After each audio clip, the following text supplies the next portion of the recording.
Parenting is the hardest job, and there is not a close second. Raising high-performing teen athletes or performers? That's a high-stakes job.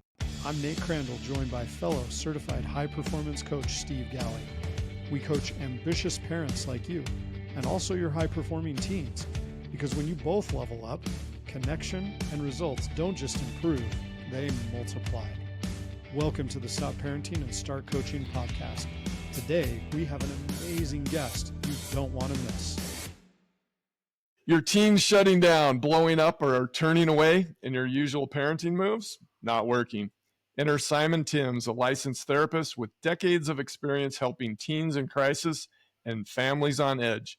In this episode, Simon shows us how to stop chasing control and start building connection. If you want your teen to open up, lean in, and level up, this is where the shift begins. Welcome, Simon, to the Stop Parenting and Start Coaching podcast. We are so happy that you are here. And please tell our listeners a little bit about yourself. Steve, Nate, thank you. I am looking forward to this opportunity. And you and I, Steve, have been talking about this for quite some time. So thank you for giving me the opportunity. I am truly honored to be here today. Guys, if you tell, I've got a little bit of an accent. I'm from Boise, Idaho. Sorry, just teasing. I'm about 5,000 miles east of Boise. I'm from the UK. I've been in the States since the mid-'80s. I came here to go to college. In fact, I came here to play football, and I didn't know that I had to get an education at the same time. I thought I just wanted to play football, and they said, no, you've got to get an education. So I enrolled in classes. I started my football career at a little 2-year school up in Idaho called Ricks College. I went through that process, thoroughly enjoyed it, got my butt handed to me many, many times. I was introduced to a culture I've never seen before, and that was Polynesians, the biggest human beings I've ever seen in my life. And to have them running at you 100 miles an hour, know they just want to destroy you, can be pretty intimidating, but that was all part of the process, and absolutely loved it. Started off, as I said, at Ricks. Thought I was going to go into law enforcement. That was kind of the idea. I was kind of doing some criminal justice classes. I did a couple of years at Ricks. I then served a mission for my church, and I served in Salt Lake City. After that, I had been recruited to go down to SUU. And so I went down to Southern Utah University in Cedar City. Unfortunately, all the coaches that were talking to me before the mission were all gone, so I had to kind of start over. And so I did. I started down at SUU, kind of start from scratch, walked on, and got into my education. Decided that I wasn't going to be in law enforcement. That would have been tricky, being an English citizen. Being a police officer in the U.S. would have been tricky, so I decided to change majors 2 or 3 times. I thought I was going to be a vet.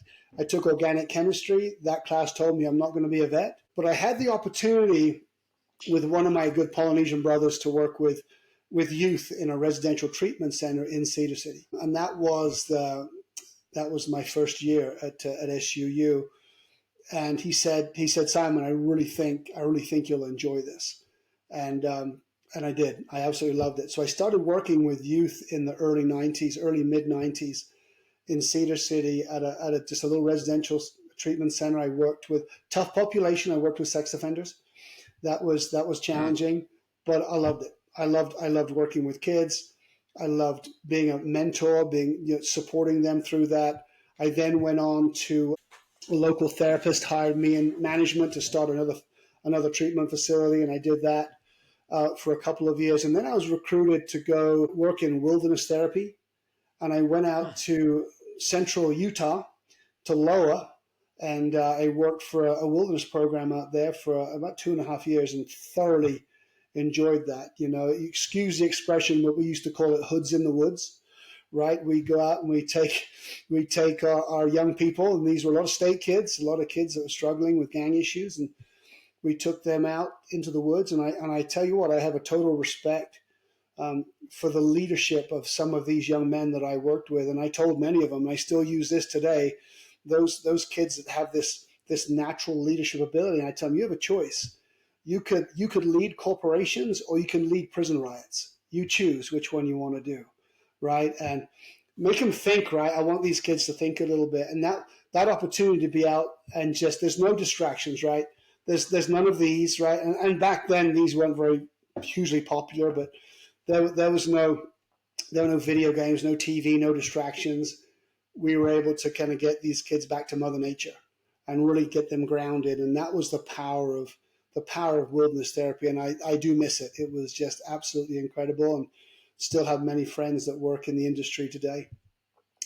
After that, I was recruited by a couple of therapists to start a transporting company where I ended up picking up youth from their homes and taking them to treatment facilities.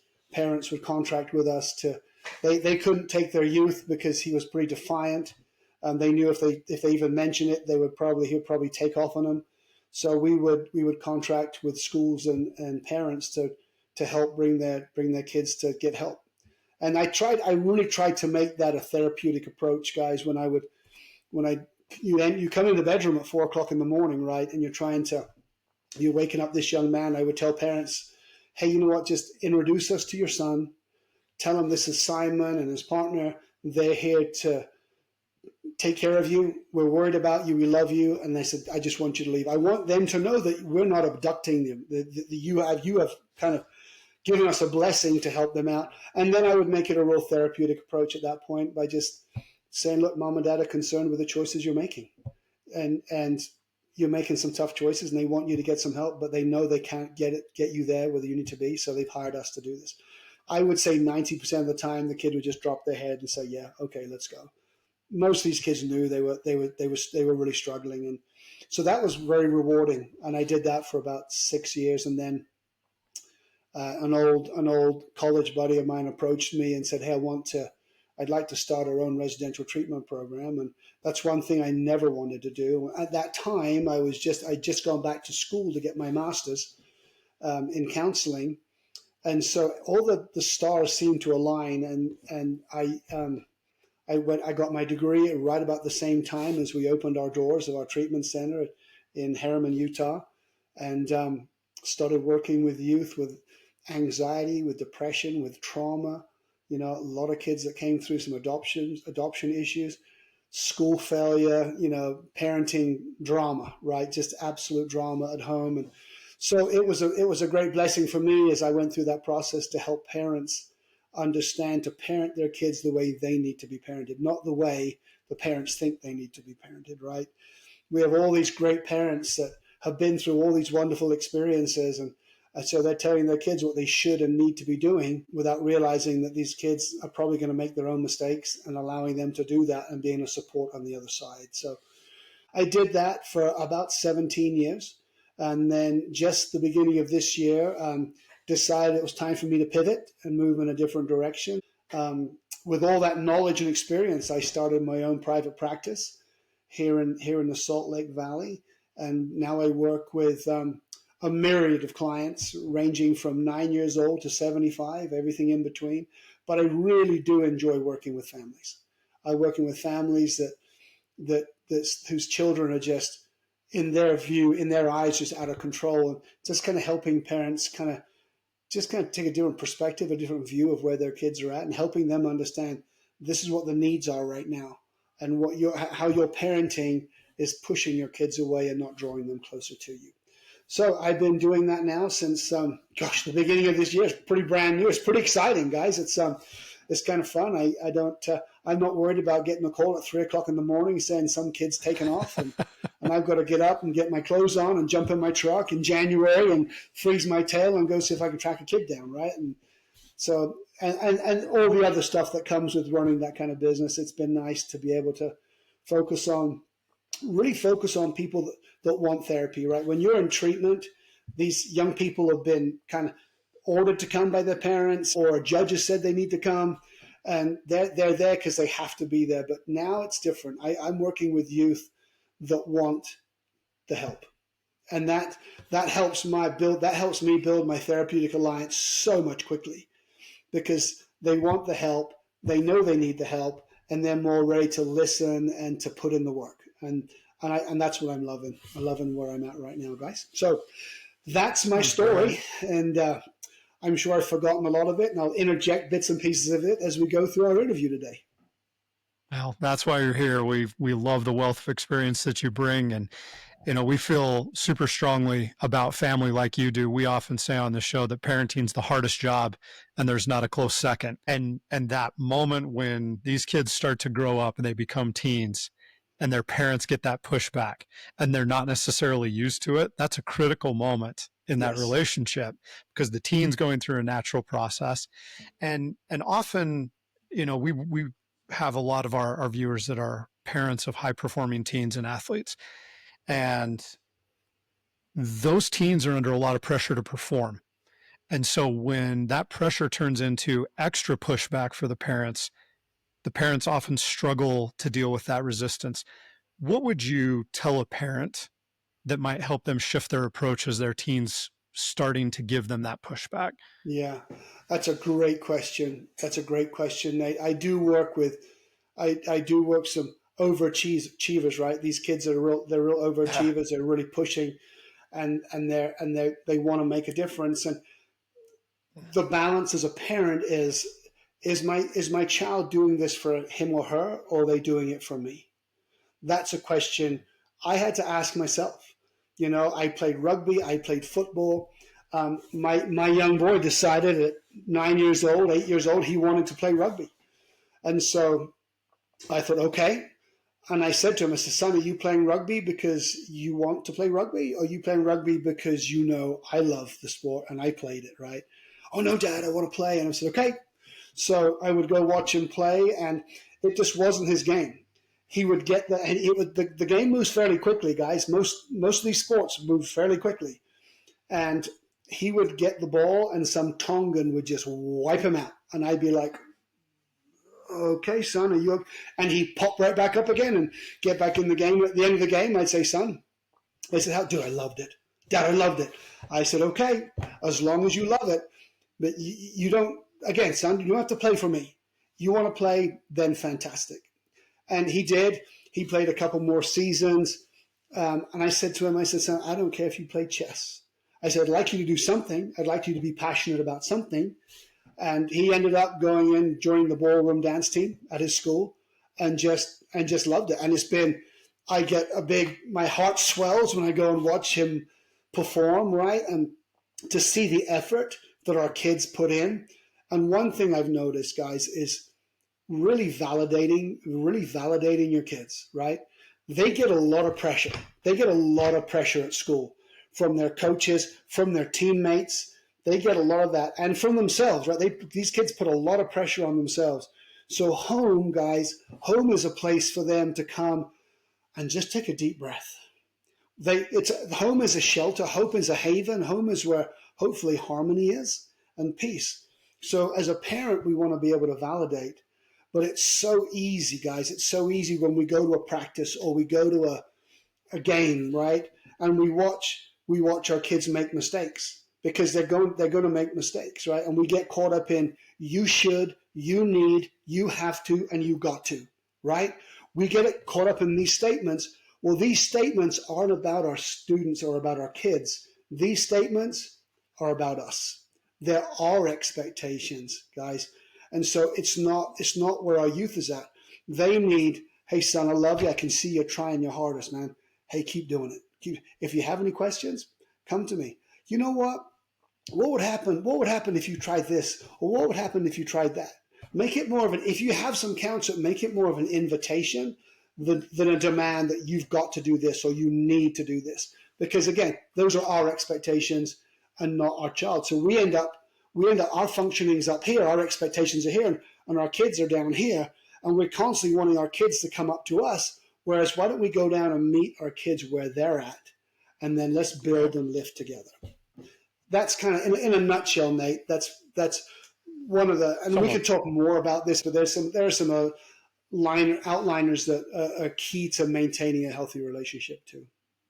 Yeah. So when the parents run into that pushback, that's a great thing for them to remember, is to go down to that level and get to feel out where their kids are. So rather than fighting back when they fight back, see where they're at.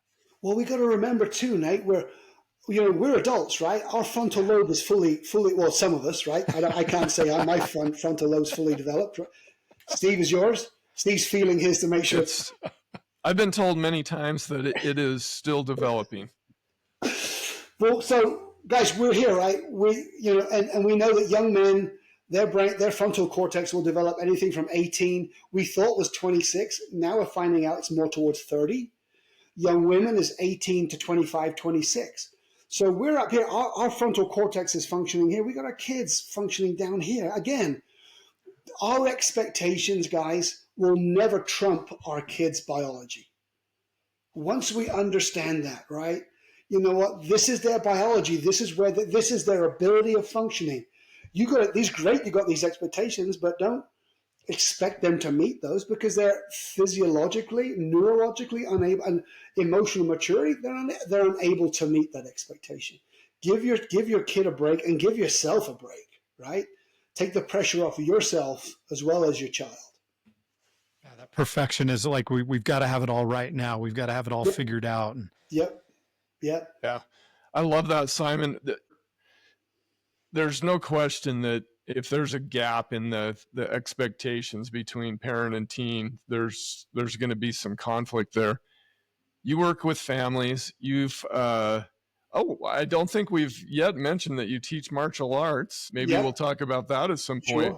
Sure. But thinking of families, have you seen any kind of pattern or other things happening within the family that create some type of disconnection between parent and teen? Yeah. Besides these expectations that don't match. Well, Steve, it actually ties into the expectation piece. We have lived all right. I will have a family sit on my couch and I will look at this 13-year-old and I will look at them and I say, do you realize, look at your mom and dad. Do you realize, I'm going to blow your mind right now.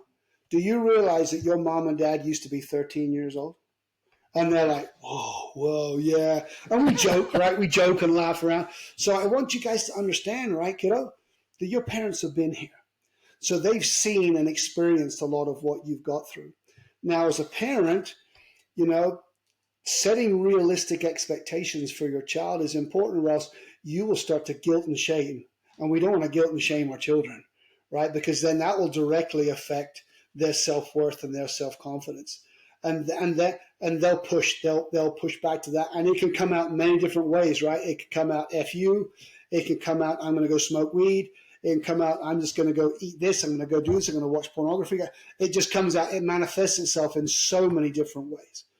So to help with our parents, guys, we get so caught up in, well, have you heard of Walt Whitman, the poet from the 1800s? Mm-hmm. Yeah?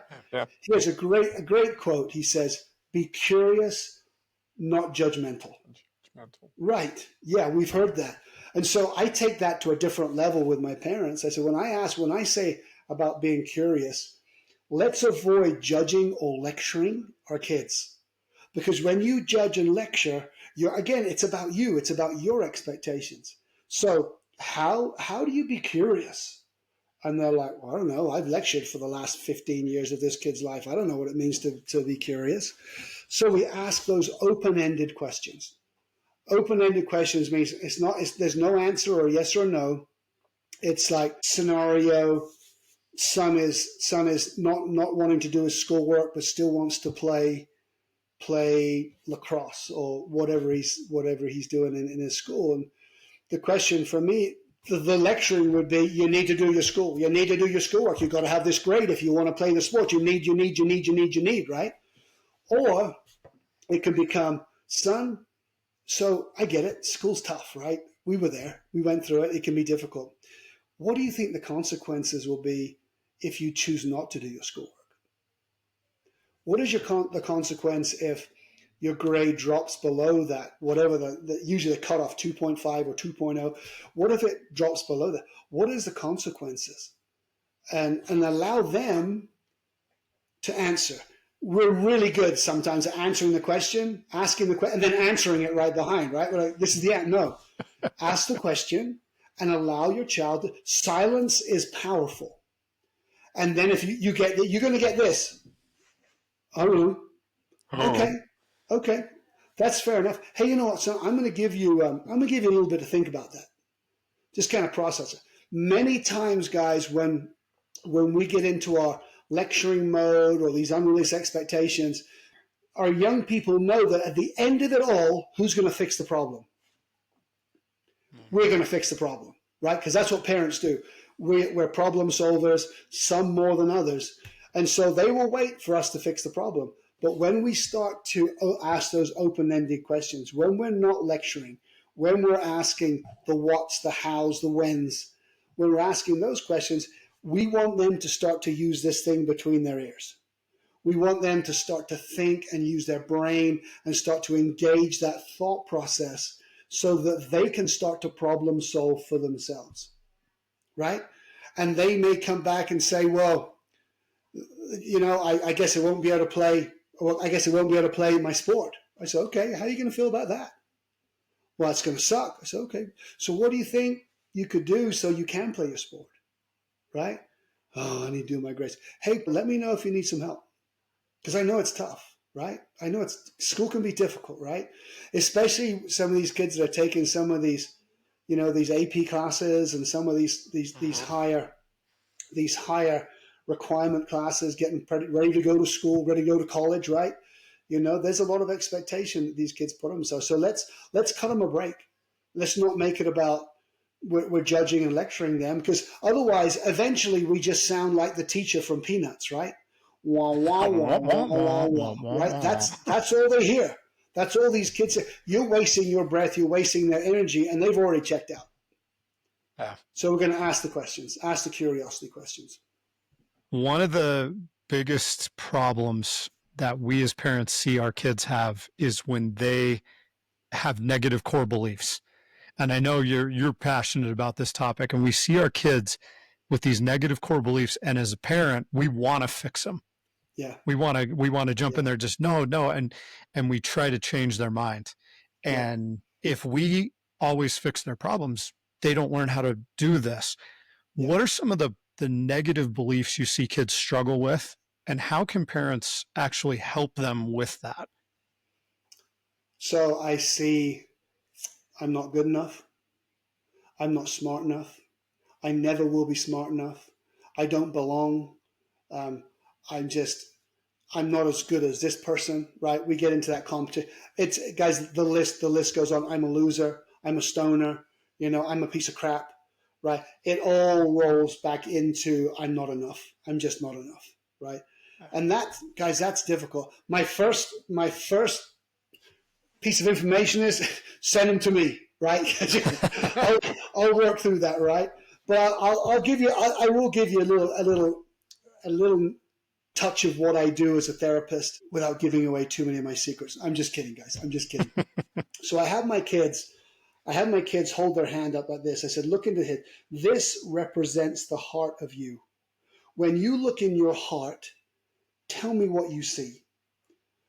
I don't know. Okay, so when you look in the heart of the 7-year-old version of you, what do you see? Oh, I was kind. I was caring. I was loving. I said, okay. Were you genuine? Yeah. Were you loyal? Yeah. Okay. Were you a good friend? Well, yeah. And so I said, look, I don't want to put words in your mouth, but you keep coming, and then we'll keep going, and they'll keep. I said, okay. So those things you've told me, remember, this is your heart. Is this truth, or is this a lie? And they go, well, it's the truth. I said, okay, let's talk about this over here. Now they hadn't put their other hand up. And I said, okay, I want you to tell me some negative beliefs you have about yourself. I'm a piece of crap. I can't do this, and I'll never be able to do this. I won't be good enough. I can't perform at that level. No one accepts me for who I am. I am not as good as this next person. I said, okay, tell me, what evidence do you have that you can't perform this?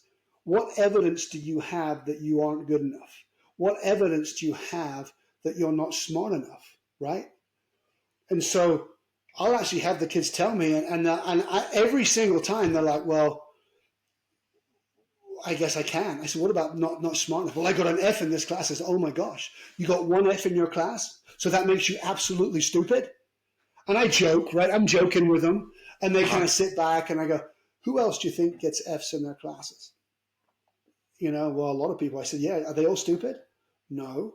And then I'll tell them a quick story about Thomas Edison. Okay. How many times did it take Thomas Edison to make the light bulb? And they'll say, oh, a lot of times. I said 1,999 times. And he was interviewed that time, and they said, dude, why do you keep going? You keep failing at making the light bulb. He says, no, I don't. I'm not failing in how to make a light bulb. I have just found 1,999 ways not to make a light bulb, right? It's all about understanding that failures are a part of success. So I'll tie that into that belief, right? And again, that's another whole dialogue that we'll get into. I said, well, what happens is you're starting to really believe in these. What about these? So what happens is this here, right? All these negative beliefs totally do what? And they'll say they smother who I really am. I said, yeah, right there. All these negative core beliefs are really smothering who you are as a person. So now you get to challenge this by, when you have this thought come into your head, you get to ask yourself, what evidence do I have that I can't do this? What evidence do I have that I'm not good enough? Talk yourself into that. And that's when I tie into positive self-talk. I talk into positive affirmations, because then you challenging this reinforces this, all the positives about you. So that's kind of my, when I get into the negative core belief, Nate, that's where I go. Yeah. You joked about it when you said, bring them to you. There's actually a really powerful thing that I've noticed, and you can add your thoughts on this. Many, many times children need a significant non-parental adult to be the person that helps coach them through that process that you're talking about. Yeah.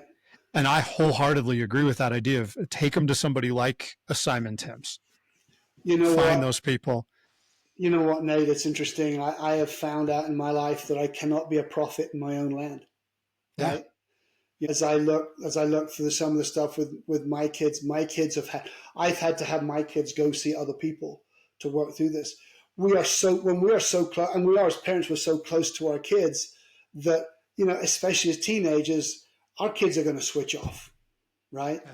So having that coach, mentor, counselor, clergy, uncle, right? Having a decent peer group are all people that you can help.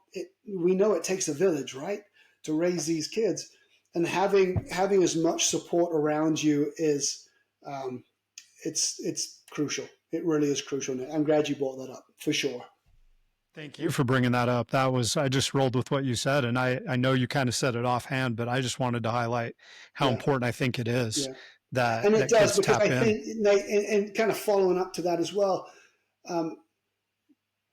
when my kids come in, when they used to come into treatment, right, when I was out of the school, right, I would tell them, dude, this isn't all you, right? It's 6 of one, it's half a dozen of the other, right? Your parents have as much culpability in what's happening in your life right now as you do. And so, I worked with a family recently. They had some trauma go down, and they were in their home, and they were really concerned about their kids. And we had a big family session, and they've got some younger kids, and we discussed what was going on. And at the end of the session, I realized, dude, your kids are fine. Your kids are fine. It's you now in panic mode, having to deal with the stuff that you're dealing with. And if you can work through that in a healthy way, it's not going to filter down onto your kids. Your kids, we all know, guys, kids are resilient, right? Kids are resilient. And when we as parents really truly understand that, then we can allow them to go out and skin their knee and realize that, hey, you know what? They're the ones who've got to pick themselves up, dust themselves off, and get back into the game again. So helping parents raise kids to be independent is a big part of what I do. That's huge. Yeah, I want to explore that a little bit, because you use the word, did you use the word frantic? Or no, you use the word panic. But because as parents, and of course this has never happened to me, and by the way, my kids always listen to me. I was always the prophet. Yes, so that's why you're such a great friend, Steve. I've learned all my parenting skills from you. That's why. Yes. Yeah, Nate and I like to say that we've made all the mistakes. If you can think of one that we haven't made, I would be really shocked. But it is kind of a panicky and frantic situation when a parent sees their son or daughter going off the rails. And I think the kids, they feel that, they see that, and that creates the wrong kind of energy. So what would you tell the parent, maybe even that family that you were talking about? You said, okay, it's the parents that they need to work on this. Can you be a little bit more specific? Is there a practice? Is there a mindset shift? What do they need to do to bring things down and get back on track? Steve, that's a great question, right? Every parent, first of all, needs to look at themselves. What history, what story am I bringing to this dynamic right now? What did I go through in my parenting? You know, what insecurities do I have that now I'm allowing me to manage my kids and trying to control my kids because of my own insecurities? And guys, we all have them, right? And I'll tell my kids I work with, you got insecure? I said, I've got buckets of them. The only difference with mine is I'm fairly aware of mine, right? And I don't allow them to really affect my relationships because I've become more self-aware. So I would tell parents, what is your story? In fact, this couple, they instead of, hey, do you want to see the kids? No, I said, I want to see you guys. I want to see you guys next. That's what I want to see, because there's some insecurities, and they're a great couple. They just don't know what they don't know. And until we explore it and ask it, and I will be honest with you, most parents I work with, they'll say, yeah, I had this when I was a kid. I had that when I was bullied at school. I had this teacher. They'll list out significant traumatic events in their life where we'll go back and we'll peel back the layers of that onion and take a look at that and say, okay, how is that there affecting your parenting right now? And how rational is what you're doing, what you've done in your past, working with the kids? How did it help you as a kid? And then they rock back and go, well, it didn't help me at all. I said, so why would you think it would help now? Taking that same style or whatever it is from that parent or that coach or whatever, and realize, so we have to take a look at ourselves. And there are many parents on the flip side of that too, guys. Dude, I knew what it was like with my dad, or I knew what it was like with my mom. I never want to be that. So then they overcompensate, and you know, I may have a real strict parents, and now I become this super free living parent that my kid gets to do everything, and they've gone from one extreme to the other, and they found no balance in between. And that's, so having them look, Steve, having them look within, I think is really important. And then once they've got an idea of what their negative core beliefs are, or their insecurities, what they are, it's accepting, we call it radical acceptance. It's being able to accept that there are things I know about me, guys, that at 60 years old, I am probably not going to change. So if I've accepted that as a part of who I am, but I will not tolerate that becoming a roadblock in my relationships moving forward. But I don't guilt and shame myself because of that. I don't beat myself up over that. I'm just like, this is who I am. This is what I've got. Part of it has molded me. A lot of it has molded me to who I am today. And so I can take some of those tough experiences and draw strength from that and be like, man, if that hadn't happened, I wouldn't be this kind of person right now. And accepting those, we call them sometimes weaknesses, but I don't even call that, because then people think vulnerability is a weakness, and it's not, it's a strength. Looking within to see that. Once we get that, guys, then we can start looking, okay, how do I want to parent? I'm going to create some boundaries. I want to create boundaries. That's the biggest thing we can do as parents, guys, is create boundaries. But understand this, guys, creating boundaries isn't about controlling your kid's behavior. It's not. Creating boundaries is about showing that you're a loving, caring parent. So you know, the kid knows when they push that limit, like my phone's supposed to be turned in at 10 and they go to 11, there's going to be a consequence. Doesn't mean I don't love you any less, but there's a consequence to a violation of this boundary. However, you want to turn your phone in at 9 o'clock, there may be a reward. And that may be, dude, thank you, son, or thank you, honey, for doing that. That was a very respectful and mature thing to do. We want to start validating the positive and the stuff. So boundaries are just set because that's what loving, caring parents do. And we want to keep, the one thing we want to keep our kids, number one thing we want to keep our kids is safe, right? Every single one of us, we want our kids to be safe. So look at yourself, create realistic and healthy boundaries, and then hold your kids accountable when they step over it, reward when they work within the boundary you set. What's something you would suggest, maybe a daily practice or something that a parent could do to help them engage in the development of that self-awareness that can help them move towards radical acceptance? Just a simple like daily practice or something for the parent that's trying to get to that point. I love it. I love it. You know what? Mindfulness, a mindfulness exercise. You can go on to YouTube and you can pull up many mindfulness meditation. So just kind of music. Guys, we get so caught up in what's next, right? What's next? And we call that future tripping. You know, so I start to future trip, what's next? And then that builds anxiety with me because we get caught in, what if? And then we start to panic.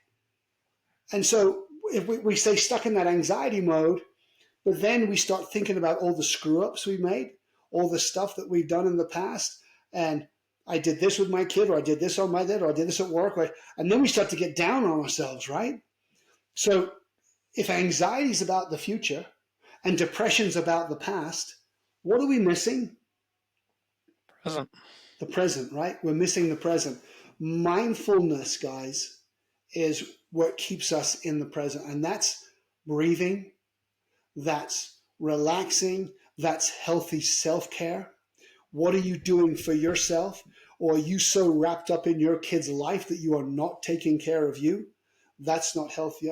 Or do I want my kid to succeed so bad because I didn't make it to D1 sports in college?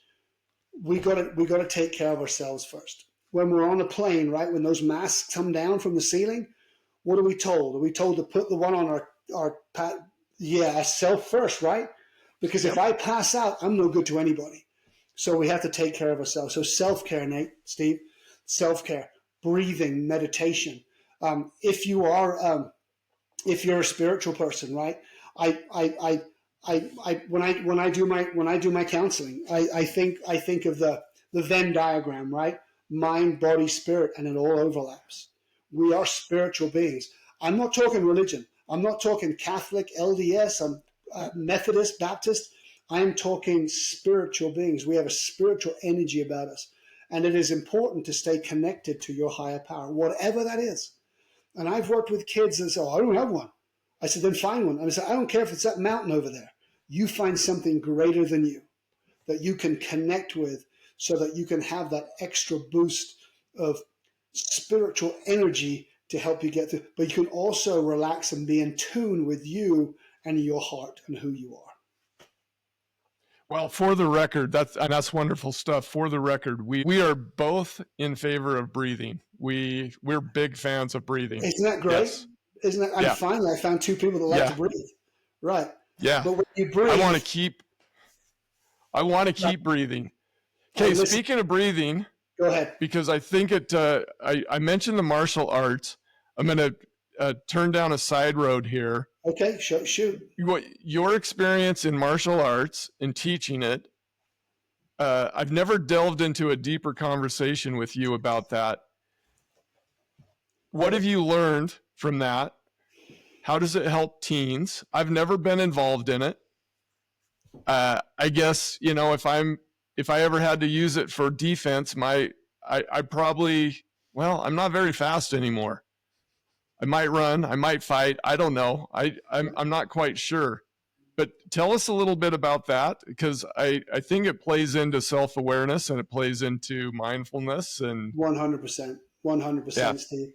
And, martial arts it's not about beating somebody up, right?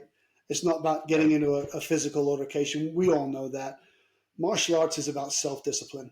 I trained. Funny enough, a good friend of mine was a karate instructor back when I was at Southern Utah University, and he kept saying, "Dude, you need to come train." I said, "Dude, I'd love to." I said, "But I'm playing football, I'm working full time, and I'm going to college." I said, "I don't have enough. There's not enough hours in the day." And I'm the person that when I put something in, I put it all in, right? I put in that commitment. So the day I graduated, my buddy came up to me and said, okay, you're done with school, you're done with football. And so it was back in '94. I started actively training in American Kempo, and I absolutely fell in love with it because I figured out the greatest thing for me, guys, is I wasn't in competition with anybody else except for myself. When we understand that concept, right? There's no guilt, there's no shame. Because this guy can do this spinning heel kick, I can't, I don't care. Because I'm bettering myself every single day. And I develop that self-discipline. When you develop self-discipline and you put in effort, guys, it builds confidence. It builds self-worth. I've watched the timidest of children that wouldn't say boo to a goose, English expression, sorry guys, but wouldn't say boo to a goose when they get into martial arts. I'll remember a young man that my instructor taught back in the early 2000s in Cedar City.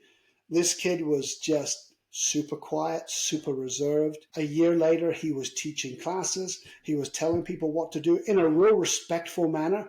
I watched him just absolutely blossom. I really did.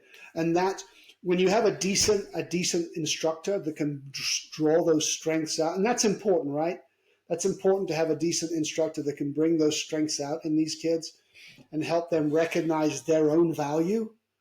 You know, that will carry over into sports, into school, into family. I've told kids, I said, I can't have you train. You can't come train with us if you're going to be disrespectful to your parents. You're respectful in class. Why would you not be respectful at home? Curiosity question, right? I want to ask those questions. And a lot of them go, oh, I don't know. Why don't you think about it? Because if you want to come back and train, which I know you love, then figure out how you can transition the same respect you have here to when you go home. And so I've watched kids just absolutely blossom. I really have with it. And it's a great way to build self-confidence. And it's, like I said, it's never about getting into a fight. But do I teach them to be aware of certain situations? We talk at this horrific human trafficking thing going on around the world. It's just absolutely nuts, right? Helping our kids be aware of what that even looks like. What are you going to do if that, heaven forbid, that even happens? And I try not to freak my kids out, but I want them to be aware. I think it's really important for us to be aware of our environment, right? Most adults, when they're walking around the world, they're doing this. They've got their phone down and their head's in their phone. They're not aware of what's going on around them. And that gets people into a lot of trouble. I teach women's self-defense classes. Same kind of thing. Women are down here in the phone. They're not focused. I teach these guys, man, your shoulders back, chin out, you face the world, man. What you see, straight on. Don't take anything for granted, but don't come across body language. You appear weak. You appear like you're a target. Don't do that. There are a lot of just pretty unsafe people out and very unsavory people out there that will take advantage of you. So across the board, whether it's kids, like I said, I've taught 6-year-olds and I've taught 7-year-olds, right? And everything in between. And everyone takes their piece out of it, but the one common denominator is that self-confidence that comes with it. It's pretty powerful, pretty powerful. What's the one truth that you wish every parent would understand about adolescents and the challenges they're facing currently? Like every decade or age has their own challenges. What's the one truth you wish parents would understand about today's mental health challenges?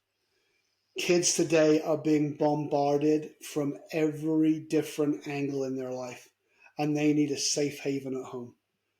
Whether it's with friends, expectations from friends, whether it's expectations from teachers, whether it's expectations from themselves, whether it's technology, whether it's gaming, whatever it is, there is so much stimulation going on right now, guys, with these kids. It's overstimulated. They need a place where they can come and they can let their hair down, just like you and I do, Nate. We can let our hair down and they can be safe. And home ideally is that place, right? Because if they don't find that at home, they will find it somewhere else. And we want to be able to create a safe, calm place at home where they can come and feel loved and supported. They're still going to get counsel, and they're still going to be somewhat parented. But I think a reality, guys, is this is how much control we have over others. This is how much control we have over our kids. It's an absolute, it's totally irrational to think that we do have control over. We have no control, right? And especially when they're teens. Especially our teens, right? But even our 6-year-old, it's an illusion. We thought we had control. We didn't, right? We just intimidated. They reel us in. That's what kids do when they're younger. And raise our voice, and they're like, okay, but we never want to parent out of fear, right? We want to parent out of respect. And as our kids get older, we have to come to a realization when our kids hit those teenagers, upper teenage, we're done parenting. We've done what we've got to do.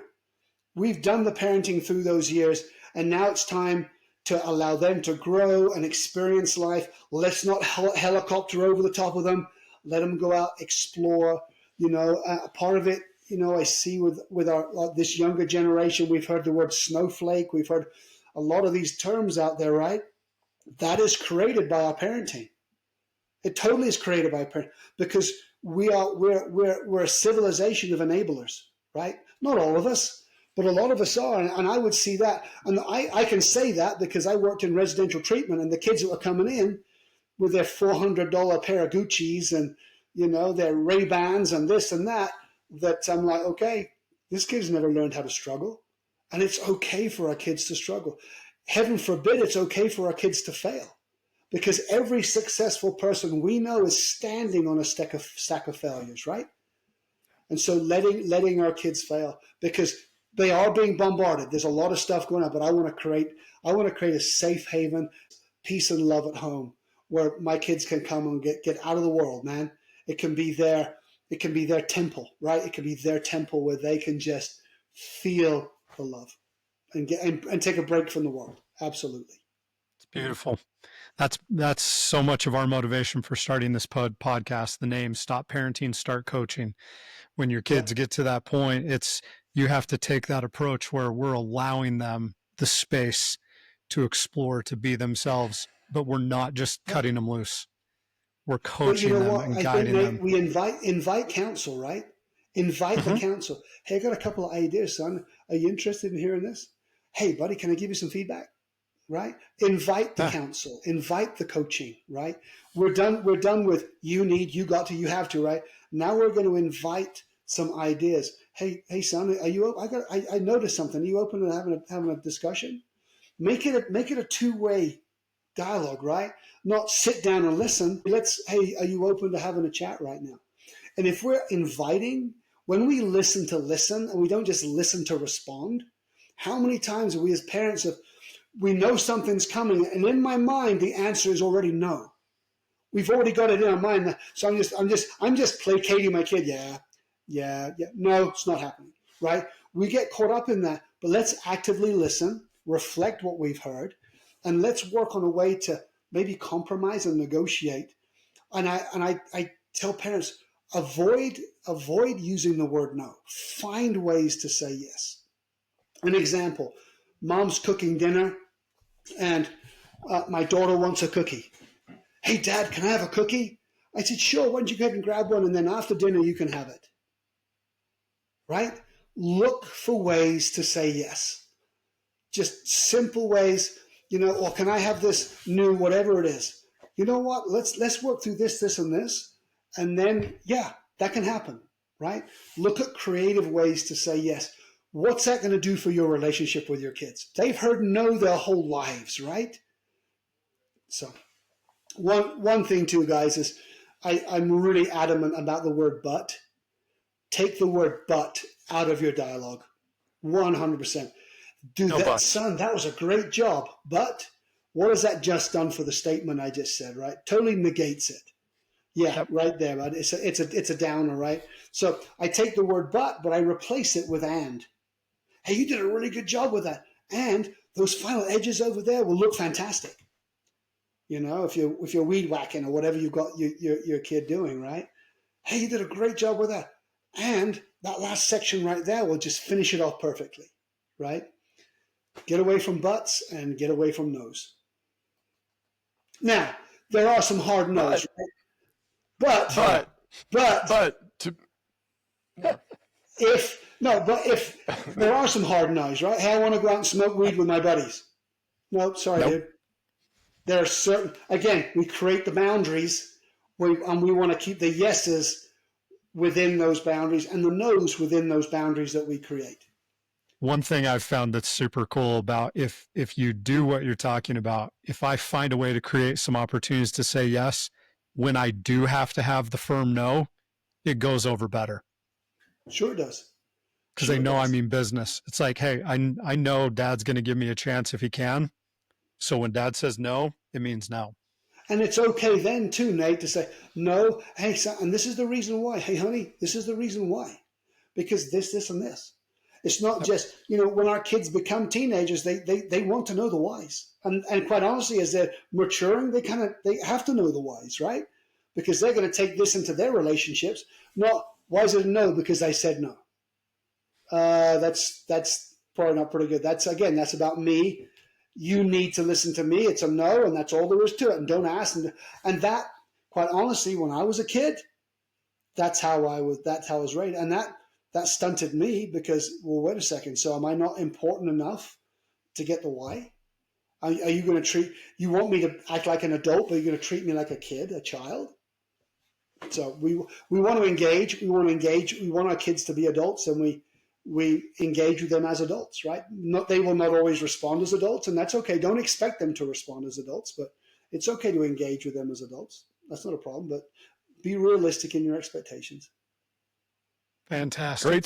Great stuff. I have a final question, and then we'll talk about how people that want to or need to contact you, we'll give them that information. Okay. When I hear the word therapy, Simon, by the way, Nate and I, we're teachers, we're coaches, we're not therapists. We don't even like to consult. Like we're very narrow in our focus. You're obviously trained, licensed, experienced as a therapist. If I was a parent, how do I know when I should start exploring the therapy option? Are there any red flags? Are there any real signs that I should? Absolutely. When they're engaging in unsafe behaviors, right? When your kids start isolating, right? When they're spending more time in their room, when they can't get chores, or they can't perform tasks, they can't complete tasks. They seem like they're all over the place, right? Their thinking's really irrational, although it's tough to tell with a teenager, right? They can be pretty irrational from time to time. But parents know their kids, right? And they'll see when their mood, you'll see when their mood starts to decrease, right? They'll sleep more, they'll eat more, or they'll eat less, right? You're looking for breaks in the norm of their daily schedule. That's what you're looking for. When you see those breaks, when you see things out of the norm, right? My kid gets up at 8 o'clock every morning, or he gets up at 6 o'clock. Now, for all of a sudden, he's decided he wants to get up at noon, and he's done that for a week. There's something going on, right? Or he's not coming back home till 2 o'clock in the morning, and his eyes are glazed over, or they're really red, right? And his speech is slurred. Anything out of the norm, because it can be a number of different things, guys. And we as parents always jump to the worst of the conclusion because we don't communicate and ask what's going on. And kids, because they're going to feel like they're going to be judged or shamed, they don't want to share with the parent what's going on. But if we keep those lines of communication open where they feel comfortable to say, hey, I'm struggling with this, or I'm struggling with that. A lot of kids, we may think they're out getting stoned, and they may have some chemical imbalance going on inside their brain right now that's causing them to be really distracted or unfocused. We see that with ADHD. We see that with bipolar disorder, right? They're up and down and up and down. And with kids, you're going to see it. It's a sharp increase and decrease, and you'll see it almost on a daily basis. Adults, you'll see it can take a 6 months to swing. But when you see things, Steve, that are out of the norm, It's time to have that conversation. It's time to say, hey, what's going on, kiddo? And you hope you have that relationship enough to go, hey, I'm really worried about you right now, son, or honey, I'm really worried about you. I can see some things going on. Hey, where are you at, right? And I'm hoping as parents we're able to, if you're having dialogue with your kids regularly anyway. I've got a 12-year-old daughter that I'm waiting for the day when I ask her about who she likes as far as boys, for him to go, none of your business. But right now, hey, I like this guy and I like this guy. And I'm like, great. And she knows she's not going to be dating for a while, but she's open. And I want to keep those lines of communication open, right? So how come you didn't hang out with your friends tonight, honey? Well, they went and did this without me. I said, okay. How do you feel about that? Well, I don't care. I said, really? You don't care? Well, I kind of do. Okay, tell me what's going on. How's that feel? And so if you can have that kind of I feel statements with those, hey, when I was that age, I felt this way. I know what that's like. It sucks, dude. Validate, right? Validate our kids, right? You're really struggling, right? And then encourage them. I call this the validation formula. When I see my kid struggling, I'm like, I'll validate the emotion. Well, honey, I can see you're upset right now. I can see you're angry. That's my step one. Help them realize, oh, wow, dad's paying attention.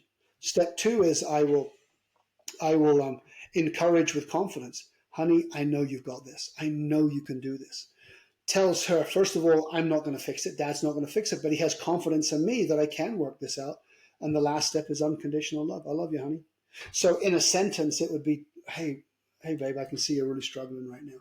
Dude, I know you can do this. I know you're smart enough to solve this. And I love you, kid. Boom, done. Validation formula. Use it all the time. I use it. I have my parents use it. I have people who are struggling with coworkers use it. You can use that anywhere, anytime. That's a nice little gold nugget. I'm going to start using it on Nate. Yeah, sure. I can see it'll probably go down well. Yeah. Steve does need to validate me more. It's Please, an issue. Steve, I need the validation. I've been meaning to have a conversation with him about it. It'll probably actually go in the other direction. He'll be using it. I'm the one that needs it.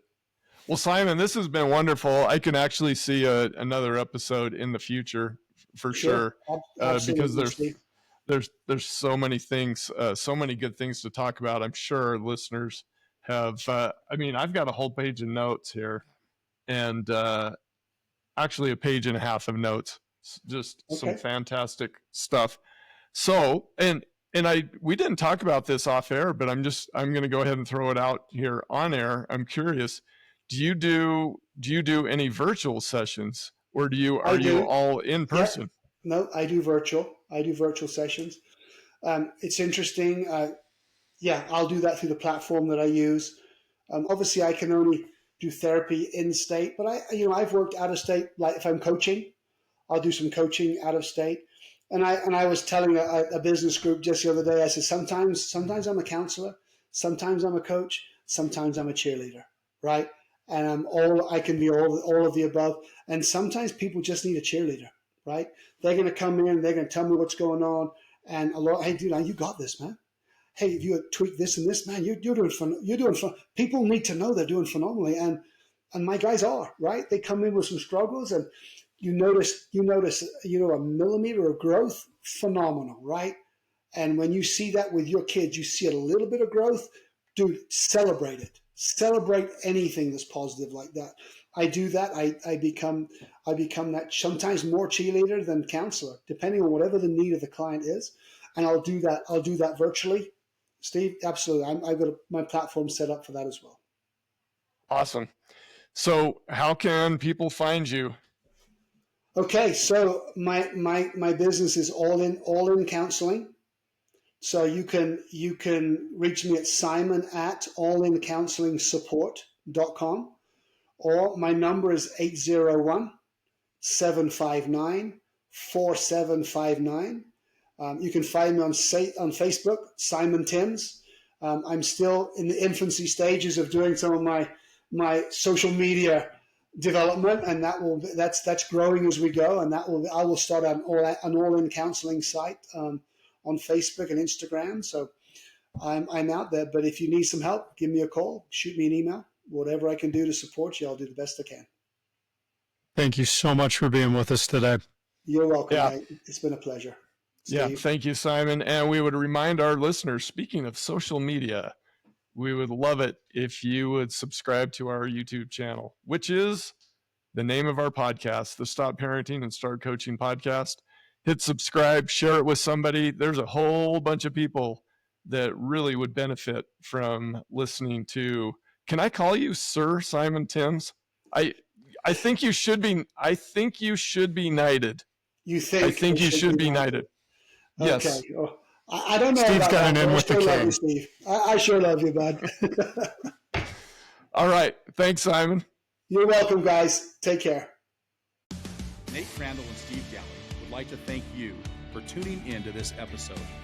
If you love what you're experiencing and learning from the Stop Parenting and Start Coaching podcast, please like, comment, and or leave a glowing review of this episode and the show. And to further help Nate and Steve expand their reach and impact thousands of parents, athletes, and performers, please share the show and subscribe to the Stop Parenting and Start Coaching podcast channel on YouTube.